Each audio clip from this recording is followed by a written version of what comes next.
চলে এসেছি দেখো একটা শর্ট ভিডিও নিয়ে। দেখো বেরিয়েছি অন্য কাজে সন্ধেবেলা, এখন প্রায় বাজে 7:30 কাছাকাছি।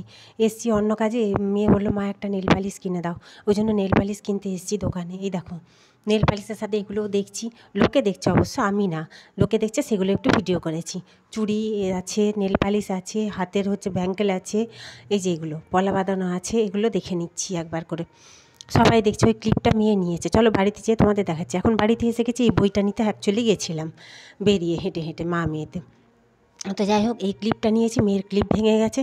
দুটো নেল পালিশ নিয়েছি, রেডটা হচ্ছে আমার নিজের জন্য, কি বলো তো, আমি পায়ে রেড ছাড়া পরতে পারি না, ওই জন্য রেডটা নিয়েছি। আর এই নেল পালিশটা 20-40 টাকার নেল পালিশ। না 20 টাকা, এটা হচ্ছে 30 টাকা। রেডটা 20 টাকা, এটা 30 টাকা। 30-20-50 টাকা। এই দুটো অরিফ্লেমের পাউডার একজন দিতে এসেছিলো। পাউডারগুলো আমার একদমই শেষ হয়ে গেছে, গরম পড়েছে দরকার। তো কেমন লাগলো সবাই জানিও, টাটা সবাইকে।